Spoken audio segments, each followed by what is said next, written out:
वो अपना सा। बच्चों के स्कूल से फोन आ रहा है। हेलो पापा पापा जल्दी आओ प्लीज। चिनी बेटा क्या हुआ? निशा बच्चों के स्कूल पहुंच गई है। उन्हों से कहीं सब कुछ पता न चल जाता था। स्कूल जाना होगा जानवी। हाँ। कहिए। अभी यही रहते हैं जानवी के हस्बैंड? हाँ, पर आप क्यों? मैं उनसे बात करना चाहती हूँ, बहुत जरूरी। मैं उससे पूछना चाहती हूँ कि वो जानवी को ऐसे ट्रीट क्यों कर रहा है। जानवी और जानवी के बच्चों को क्यों नहीं रख सकते अपने पास? राज भाई कहाँ पे हैं आप? मार्केट में बॉम्ब ब्लास्ट हुआ है, पूरे शहर में कर्फ्यू लगने वाला है। मार्केट में बॉम्ब ब्लास्ट हुआ है। जानवी कहाँ है? जानवी जानवी निशा दोनों घर पे नहीं। जानवी भाभी का फोन भी नहीं लग रहा है। ऐसे तो बिना बताए कहीं नहीं जाते।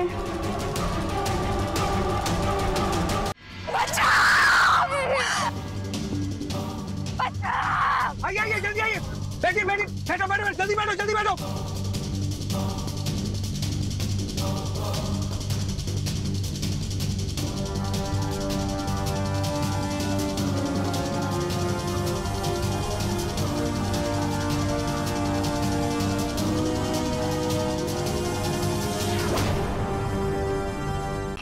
अभी पता चला है कि मुंबई के कई जगहों पर बॉम्ब धमाकों और दंगे होने से लोगों में अफरा तफरी मच गई है। पुलिस ने मुंबई में कर्फ्यू लगा दी है।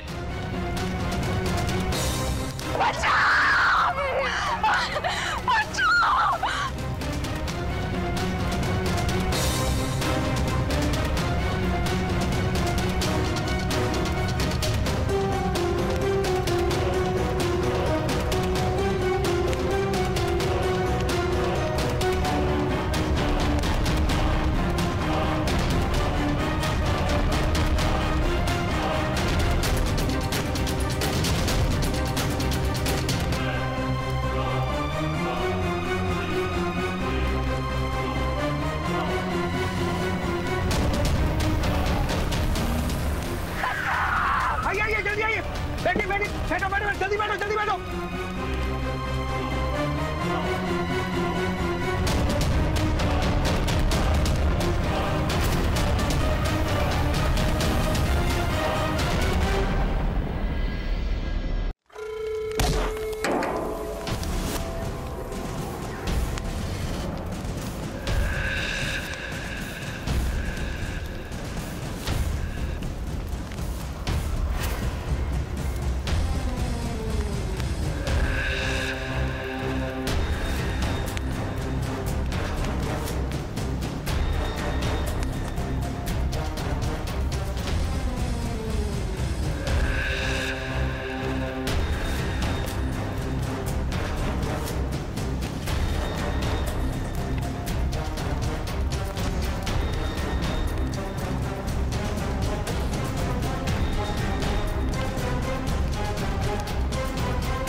नेहा, बच्चों ने खाना खाया? हाँ मासा, उन्होंने खाना खा लिया।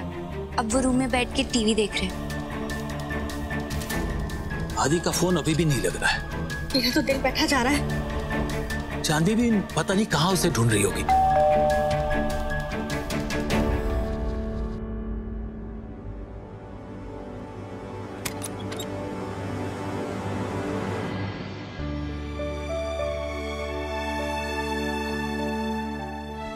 भगवान का लाख लाख शुक्र है जो तुम दोनों आ गए। हमें तो बहुत चिंता हो रही थी। आओ आओ अंदर आओ।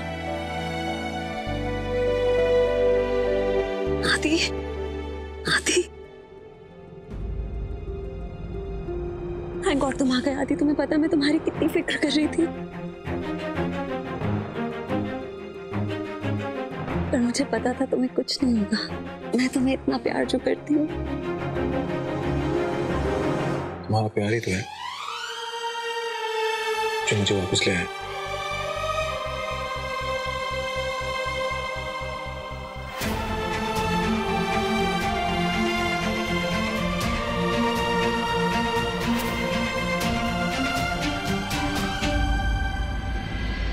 दर्द हो रहा है। दर्द तो हो रहा है, पर अब दर्द सहने की आदत डालनी होगी। आदि से शादी करने के बावजूद निशा को उसकी पत्नी का दर्जा देना ये कोई मामूली बात नहीं है जानू।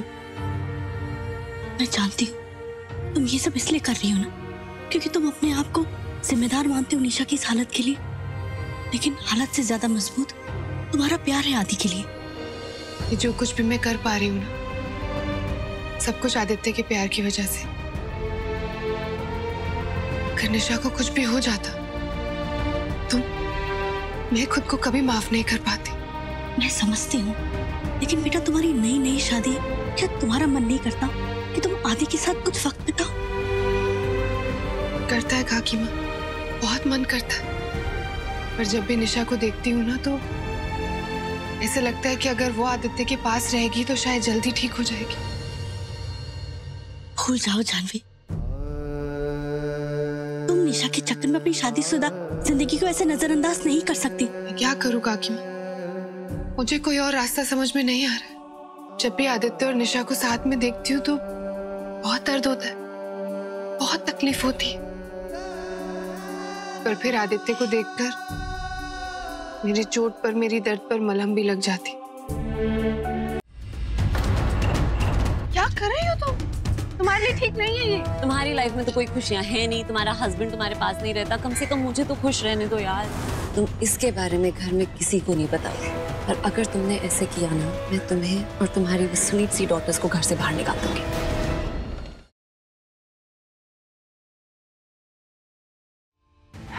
मुझे फिलहाल सिर्फ एक ही सवाल का जवाब चाहिए कि तुम्हारे और मेरे भाई के बीच में क्या सीन चल रहा है।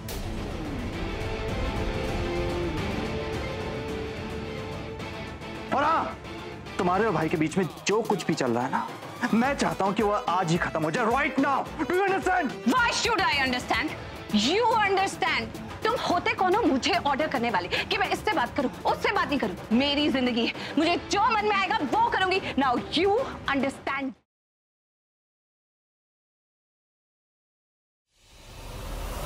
सॉरी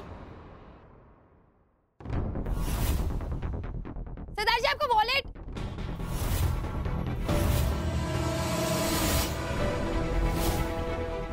सॉरी, इतना बड़ा इवेंट है और ऊपर से ये जन्माष्टमी की भीड़, कहाँ से शुरू करे ढूंढना मोहित को।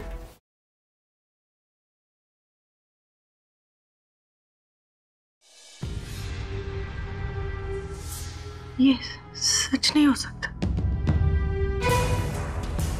मम्मा, मम्मा, जिस फ्लाइट में मिरिंडाज आ रहे थे पैसिफिक कोस्ट की स्टॉर्म की वजह से रेडार में नहीं है।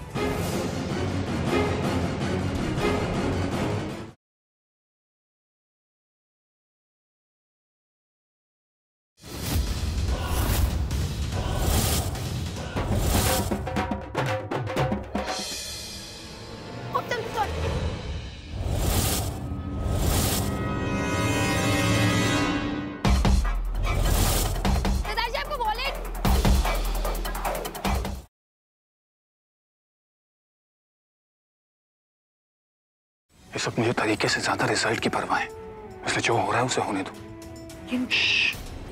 देखो ज्यादा भूलो मत, अगर किसी को पता चल गया ना कि संग्राम सिंह की जगह मैं यहाँ बैठा हूँ तो तुम्हारी डोली से पहले मेरी अर्थी उठ जाएगी। I love him. I genuinely do. और अगर मेरी शादी पूरब से हो जाती है ना तो मैं कुछ भी करने के लिए तैयार।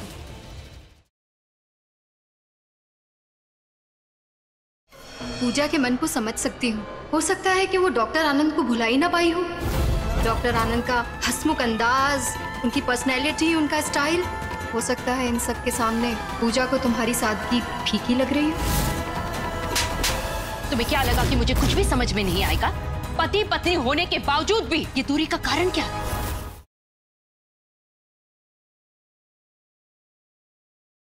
तुम लोग कौन होते हो मुझे बाहर निकालने वाले? मैं यहाँ से कहीं नहीं जाऊंगी। मैं तो चली।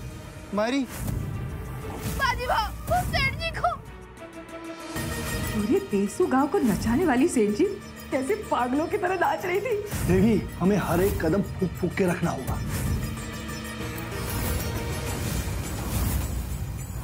बर्बाद कर दिया उस लड़की ने हमें। मेरी गौर हिला दो मुझे।